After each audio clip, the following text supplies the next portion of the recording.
Hello everyone, welcome back to another video. This video is going to be all about books, the books that I read in the first half of 2023. Without any further delaying, let me just get straight into it. The first book that I read this year is 101 Ways to Change the Way You Think. This was a pretty hype book everywhere. I would see this book every single place on the Instagram or even on Pinterest. So I got this book. This book contains 101 chapters. Basically, these chapters help in self-development and sometimes they tell you interesting psychological facts about the way you perceive life. I like the book. I really enjoyed reading it. It is a very slow read book, so do not expect to complete it very quickly. Among 101 chapters, there are around 10 to 15 chapters that really stuck with me, that gave me a new perspective. So I definitely think you should give this a try. Read it once. The book might get a little boring, but it is worth reading it once at least. This is the second Murakami book that I read. It's called The First Singular Person. I really enjoyed reading the book. It contains 8 stories that have happened in author's life. They do not have a connection as such, but they are pretty interesting to read. I really liked the Confessions of Shingawa Monkey, the chapter. It was really interesting and a unique story. This book for casual read is really good. And if you are into Murakami books, you would enjoy them. The next book is by Nicholas Sparks. It's called Dreamland. I just grabbed it randomly from Avenue Road when I was shopping there, but I never knew that it was his latest book. Now, I really liked his Notebook, the movie as well, but I preferred the book more because it was so well written. But this novel was pretty average. It was pretty boring. It didn't excite me so much, and also for the fact that I could conclude what would happen. Give it a read if you really enjoy American romance novels. I liked the other story, but it turned out to be imagination, which I was anyways expecting. If you like reading casual American romance novels, then this is a good one. The next book is Tuesdays with Morrie. This book contains valuable life lessons shared by a professor to his student. This exhibits a really good professor-student relationship. To be more precise, it's a teacher-student relationship. I really enjoyed reading this book, and you should read this kind of book at least once.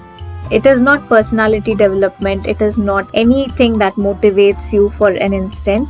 This book is for life. The values, the lessons that it has is for life. I do enjoy reading books that take life as a perspective, then giving you motivation that doesn't even last a day long.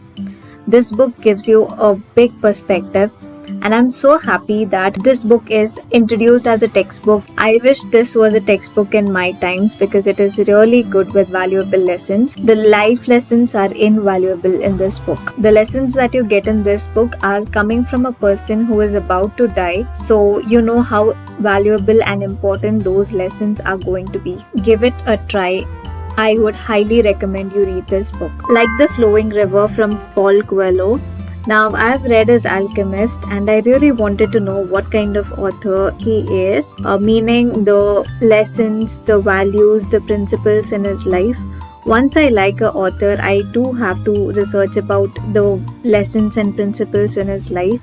That becomes super important for me. If it matches my vibes, I'm reading all the books from the author. Paul Coelho's this book is about stories of his life that have been made into a book. I really enjoyed reading it. I really enjoyed learning more about him, his values, his principles, and everything related to Paul Coelho. This author, I am very sure I'm going to read all of his books next because I match his vibe. This book in particular contains stories and incidents that happened in his life, some religious, some not so religious, some incidents connecting people, and all his perspectives regarding it. I thoroughly enjoyed reading it. I literally learned a lot from this book. I could actually relate to his religious beliefs as well. If you like Paul Coelho, then you will enjoy his book, his personality. This book contains all of it. The next book is Merchant of Venice, and I got this because of my curiosity This book was in our high school and there was a chapter dedicated to it. We didn't have it in our board, so I wanted to know about it. I just got this book because of curiosity. This book contains the summary of the entire act written by William Shakespeare, and to be honest, it is such a disappointment. This book as an act is really good. I really don't know why our boards have this as a chapter in English textbook. It makes literally no sense to me, and it's not even worth reading. To be honest, if they included something like 7 Habits of Highly Effective Teens, that would actually help us more than this. This piece for a drama is okay, but then for a book, I literally didn't want to complete this book as well. It's just a waste of money for me. I highly won't recommend getting this book, even if it is for the sake of curiosity. Don't get it, it's not worth it. Next we have Colleen Hoover books. These are really overrated books in my opinion, and I would not be purchasing any more books from this author. Let me explain why. The first book that I read from Colleen Hoover is Ugly Love. Now this book was good. It was interesting and there were some parts of it which I really didn't like the way the author portrayed it. I am not very sure. I don't match with the author's way of writing at all. In some points, they were really horrible. But then I had other 2 books left. It Ends With Us. This is actually a beautiful book. Then you see a powerful female lead stopping the cycle of abuse, which I really appreciate.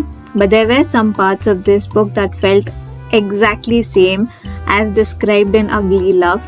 I could even predict what would happen next. This was interesting, but since I read Ugly Love already, it didn't feel that interesting to me. But the story and the character Lily Bloom had my heart because of the strength she portrayed. But still there were parts of Colleen Hoover writings that I really don't appreciate and I don't vibe. The sequel of this book is It Starts With Us. Now this book is excellent and it shows a new romance, a healthy romance. And the writing was good as well. It was written just for the sake of the story continuation, as you can clearly know from it. So it was okay, but here on I don't match with the author very much, so I wouldn't be purchasing more of her books. But these 3 books were enough to give me a little thrill in reading it. Don't get me wrong, I know there are a lot of people who really enjoy her books, but personally I do not. That's all the books I read for the half of 2023, and I hope that I read more books for the second half of 2023. I hope you enjoyed watching this video. I will see you in my next one. Thank you for watching.